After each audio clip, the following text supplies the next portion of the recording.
I totally regret buying this figure, but we're going to unbox him anyway. I'm Kyoko. And I'm Zafira.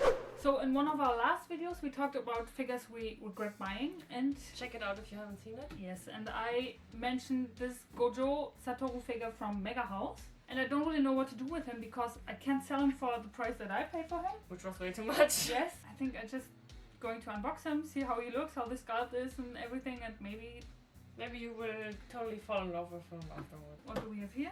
The instructions. Instruction manual for changing his head.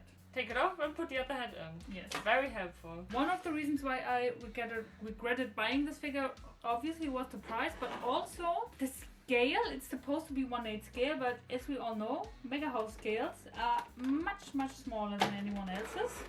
So he's not going to go very well with my Kotobukiya Megumi. Another part that really annoys me about the figure is the huge, gigantic base. Here it is. So much waste of space. Who thought that would be a good idea? I mean, it's it's as big as my face. Okay, let's have a quick look at the extra head, because I don't really going to display him with this head. Yeah. Another And- problem is that he doesn't have the white lashes. Yeah, which was a bit controversial when he was announced, and everyone thought maybe they're going to change it, but of course they didn't. The hair sculpt looks very nice. And the face looks very good. I mean, the white lashes would have been better, but since I'm not going to display him with that face, Gojo face mask all the way, so He looks very nice. he looks very nice. The sculpt is very great. The hair sculpt is actually Awesome, yeah. pretty amazing. Also the shading, especially on the hands, I think looks very nice. Very clean figure. He looks pretty good. Yeah. But he is very small. And obviously his outfit isn't too intricate. The pose is obviously better than the Kotobukiya one. I think nobody would argue with Yeah. that. The base is just so unnecessarily big. I can't get him in.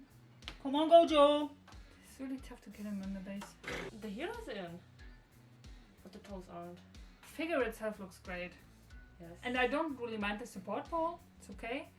But honestly, the base is nearly the same height as the figure. what I initially wanted to do was to pair him with the Kotobukiya Megumi. But then I read that Mega House scales are smaller than everyone else. And as we have noticed, the Jujutsu Kaisen Megumi 1/8 scale is Quite large. quite large for a 1/8 scale. So yeah, he's a bit smaller than the usual 1/8 scale. What I'm supposed to do with him? Help me! Let me know in the comments. Shall I keep him? Shall I try to sell him for... I don't know. I feel like it's a waste of money selling him for... Half what you paid. Yeah, because everybody is throwing him at you because nobody wants him. But I mean, figure is great. I like the figure. Figure pose is Maybe cool, you need sculpt to is do cool. a custom base. Mega House. Why? Mega Always House with that does- stupid bases. Yeah. The sculpt and the shading Really nice. is very nice. I mean, the sculpt of his clothes is Okay. it's okay. It's not super impressive, but I think the face sculpt His sculpt looks is very nice. nice. Yeah.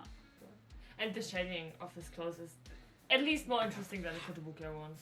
Okay, so yeah, still torn about this figure. I like the sculpt, but since space is really getting an issue with my collection, I can't really afford to waste that much space. I think maybe you can just buy one of these empty bases, drill a hole in there. I have an empty base somewhere flying around. Still torn about the figure. I don't know what to do with him. Let me know in the comments. Would you keep him? Would you get rid of him? I don't know. I'm getting the Kotobukiya Gojo as well, so Maybe that helps you Maybe. to decide. yes. Hopefully, we'll see you in the next video. Bye! Bye bye.